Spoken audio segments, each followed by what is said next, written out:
Жанагы сөздөр жалган, башчыларды шылыңдай берсе болот, ушактай берсе болот, аброюна шек келтирип элге жарыя кылса боло берет деген. Жок кандай нерсе.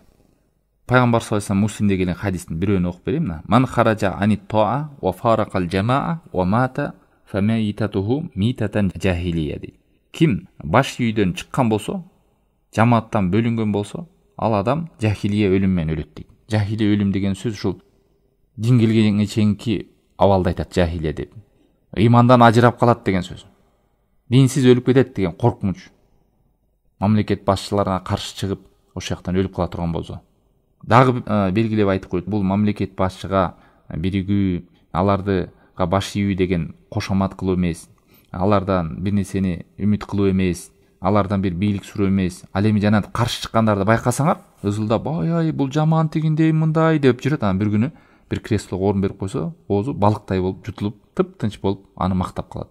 Себеби байкаңыздар, могу каршы чыккандардын баардыгы эки нерсе менен же бийлик сурайт, же байлык сурайт. Анан ошол нерсени бергенден оозу жабылып, тынчып аны мактап калат. Ал эми Алла Таалам бизге буйрук баш ий дегенде биз эч нерсе сурабайбыз.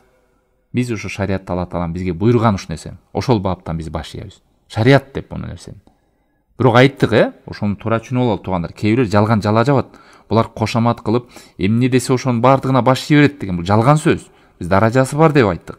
Башчынын буйруганы кээде шариатка каршы келет, кээде шариатта да жок ал нерсе, бирок ал шариат ал нерсени колдойт, себеби шариат аны тыйган жок. Коомдук тартиптер. Мисалдап бердик, светофор.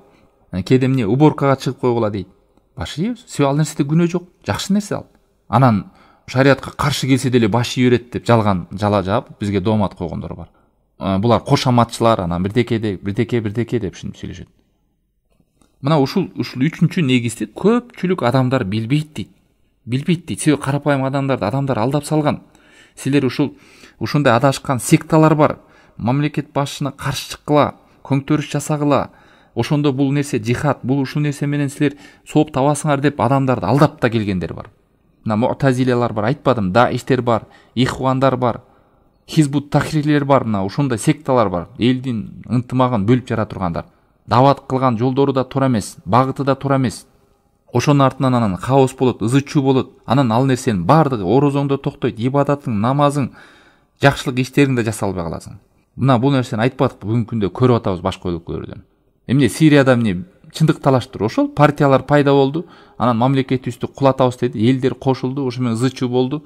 Мамлекет катуу туруп калды, элин атты, анан согуш жаралып, граждан согуш болуп кетти. Ошо менен бүт нерсе токтоп, элдер эмне кылды? Аргасы катышка туура келди. Айтпадыбы, эч бир жакшылыкты калтырган жок, жеткизбеген, эч бир жамандыкты калтырган жок, эскертпеген. Мына канча аяттарды эскертип атат Алла Таалам. Канча деген хадистерди эскертип атат. Анан кээ бирлер жалган айтат. Бул деген ой башкага айтылып атат. Жок.